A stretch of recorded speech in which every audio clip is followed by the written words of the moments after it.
नमस्कार, बहुत स्वागत है आपका। मैं हूं रीनू। सबसे पहले बात करेंगे रायपुर से बड़ी खबर की, जहां कोरोना के रोज मामले सामने आ रहे हैं। छत्तीसगढ़ में 700 नए मरीज मिले। 24 घंटे में 7 मरीजों की मौत हुई। पूरे प्रदेश में 3,596 एक्टिव केस। तो वहीं राजधानी रायपुर में 102 मरीज मिले। दुर्ग में 101 मामले सामने आए। राजनांदगांव में 79 और कोरबा में 68 केस सामने आए हैं। बड़ी खबर आपको दे रहे हैं, जहां पूरे छत्तीसगढ़ में कोरोना की रफ्तार बढ़ती हुई नजर आ रही है। आपको बता दें कि एक बार फिर से कोरोना ने पैर पसारने शुरू कर दिए हैं। रोज नए मामलों की दस्तक हो रही है छत्तीसगढ़ में। राजधानी रायपुर में 102 नए मरीज मिले हैं कोविड के। और वहीं बात करेंगे हम दुर्ग की, जहां पर 101 नए मामले, राजनांदगांव में 79 और कोरबा में 68 केसेस सामने आए।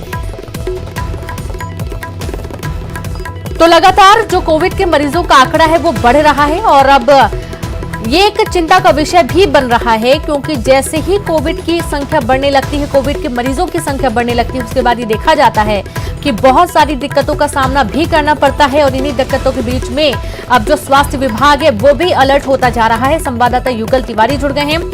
युगल, देख पा रहे हैं कि 700 नए मामले सामने आए हैं पिछले 24 घंटे में। चौंकाने वाले आंकड़े हैं ये।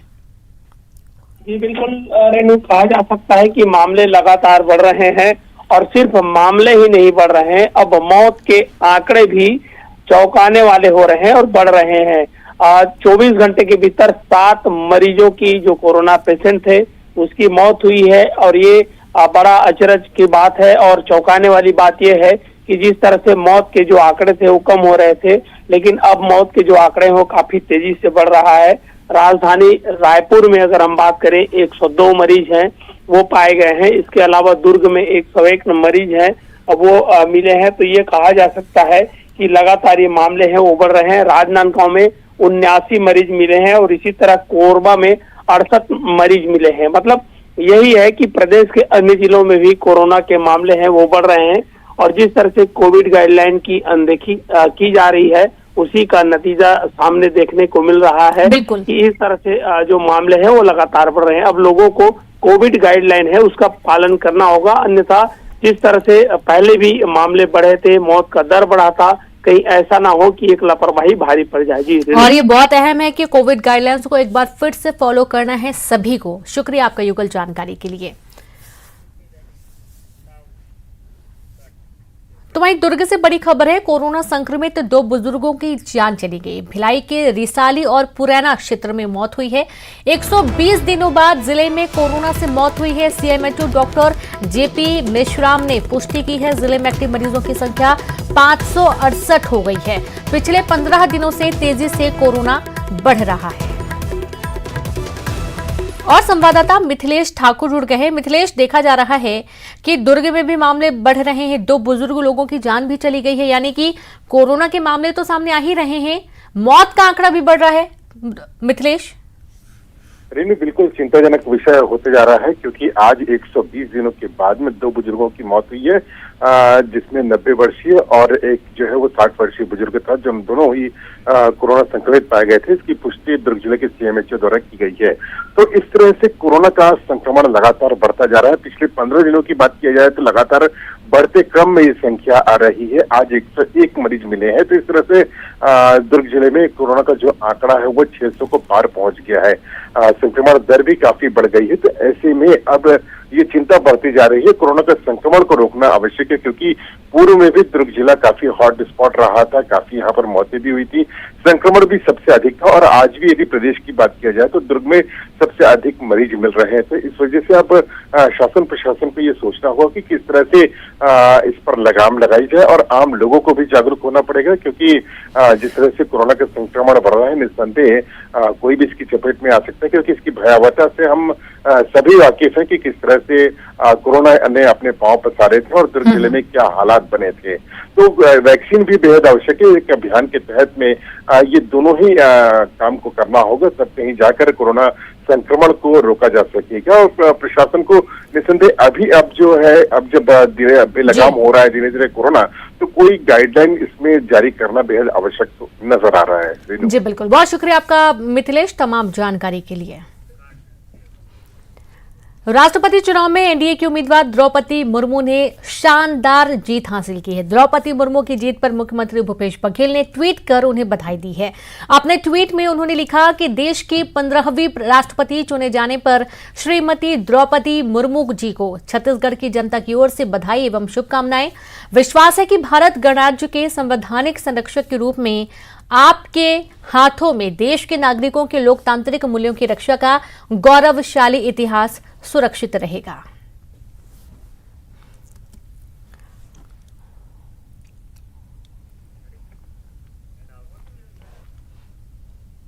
राष्ट्रपति चुनाव में एनडीए की उम्मीदवार द्रौपदी मुर्मू की जीत पर प्रधानमंत्री नरेंद्र मोदी और बीजेपी अध्यक्ष जेपी नड्डा ने उनके घर जाकर उन्हें बधाई दी। तो वहीं द्रौपदी मुर्मू की जीत पर छत्तीसगढ़ में खुशी की लहर है। द्रौपदी मुर्मू की जीत से उत्साहित बीजेपी ने रायपुर में जश्न मनाया। बीजेपी दफ्तर एकात्म परिसर में बीजेपी के बड़े नेता पहुंचे और ढोल नगाड़ों की थाप पर जमकर जश्न मनाया। जश्न में बीजेपी के कई बड़े नेता शामिल हुए। पूर्व मंत्री बृजमोहन अग्रवाल ने सभी को मिठाई खिलाकर मुंह मीठा कराया। तो वहीं बीजेपी के सभी बड़े नेता जय स्तंभ चौक पहुंचे और ढोल नगाड़ों की थाप पर जमकर झूमे। बीजेपी कार्यकर्ताओं ने आतिशबाजी भी की।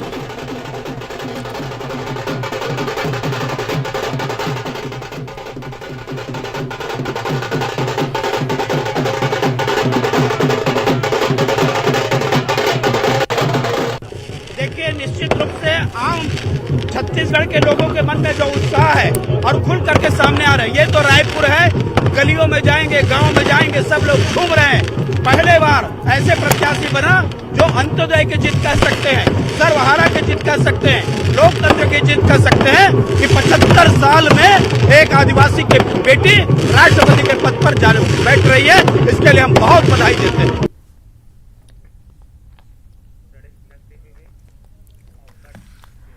तो राष्ट्रपति चुनाव में द्रौपदी मुर्मू की जीत से राजधानी रायपुर से लेकर बस्तर तक में जश्न है। दंतेवाड़ा में ग्रामीणों समेत जनजातीय नेताओं ने ढोल नगाड़ों पर जमकर झूमे। सर्व समाज के नेता और ग्रामीण बड़ी संख्या में पालनार में एकत्रित होकर पारंपरिक आदिवासी ढोल पर नाचते दिखाई दिए। लोगों ने एक दूसरे को रंग गुलाल लगाया और मिठाई खिलाकर एक दूसरे का मुंह भी मीठा कराया। उधर जगदलपुर और बलरामपुर में विजय जुलूस निकाला गया। बीजेपी नेताओं और कार्यकर्ताओं ने जश्न मनाया।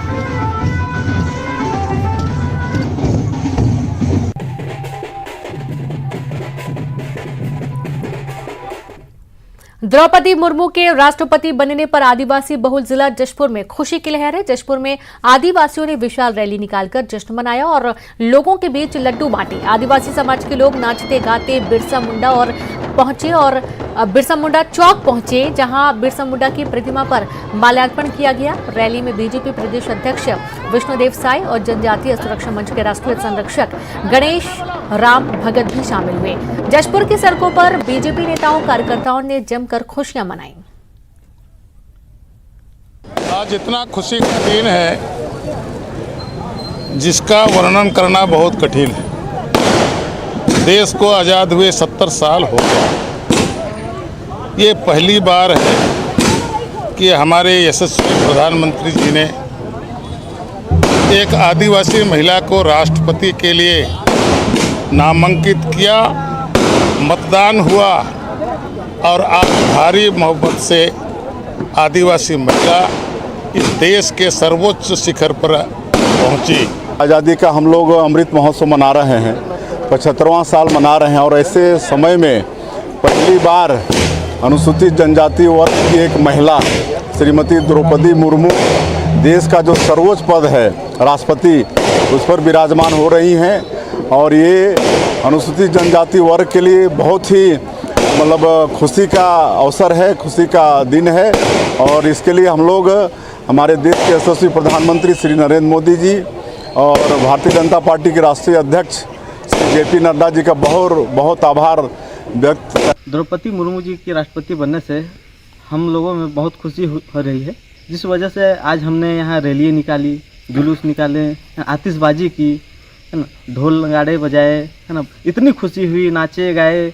बहुत ही खुशी की बात है और ये केवल छत्तीसगढ़ के और खासकर जशपुर के जो सीमावर्ती इलाकों के जो आदिवासी हैं और हम सभी बहुत खुश है। द्रौपदी मुर्मू के चुने जाने से यहाँ लोगों में खुशी है और इस इलाके से उनका लगाव भी है, तो यहाँ के आदिवासी काफ़ी खुश हैं उनके राष्ट्रपति चुने जाने से।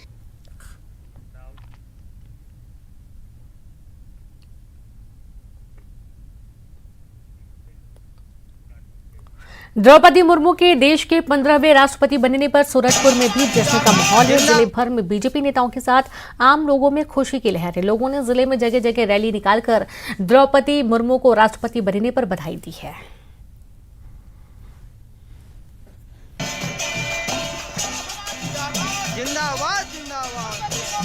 ये बहुत अच्छा कदम है और मेरा ऐसा मानना है व्यक्तिगत कि इनके राष्ट्रपति बनने से मतलब आदिवासी गौरव समाज के साथ साथ हमारे सभी लोगों को बहुत बेहद खुशी होगी, क्योंकि राष्ट्रपति जो बनता है वो किसी पार्टी विशेष का नहीं होता है। इसलिए ये पूरे भारतवर्ष के लिए बड़े गौरव और बड़े हर्ष का विषय है। एक नीचे की पंक्ति को उठाकर सर्व शिखर पर बैठाने का जो कार्य किया है उनका आभार करते हुए और सरगुजा संभाग की ओर से बहुत बहुत बधाई देते हुए, और जिस तरह आज पूरे सरगुजा संभाग में रैली निकालकर हर्षोल्लास के साथ एक खुशियां मनाई और मिठाई बांटी गई। जिस वर्ग को हम लोग कुचला हुआ शोषित समझते थे, आज हमारे देश के प्रधानमंत्री श्री नरेंद्र मोदी जी ने ऐसा कार्य करके दिखा दिया दुनिया में कि आज वो शोषित कहे जाने वाला समाज और सरगुजा संभाग हो चाहे पूरा भारतवर्ष हो, पूरे आदिवासी लोगों में अनेक खुशियों की लहर दौड़ पड़ी है।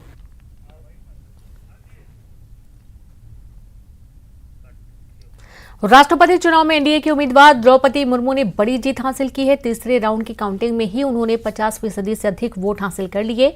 तीनों राउंड में द्रौपदी मुर्मू को 2161 वोट मिले हैं और इसकी वैल्यू 5,77,777 है। तो वहीं विपक्षी दलों के उम्मीदवार यशवंत सिन्हा को 1058 वोट मिले हैं और इसकी वैल्यू 2,61,062 है। इस चुनाव में विपक्षी खेमे को बड़ा झटका लगा है। 17 सांसदों ने मुर्मू के समर्थन में क्रॉस वोटिंग की है। कई विधायकों ने क्रॉस वोटिंग की। मध्य प्रदेश में द्रौपदी मुर्मू को एनडीए के अलावा 19 अतिरिक्त वोट मिले हैं। तो वहीं छत्तीसगढ़ में कांग्रेस के 2 विधायकों ने क्रॉस वोटिंग की। असम सहित कई अन्य राज्यों में भी क्रॉस वोटिंग हुई है।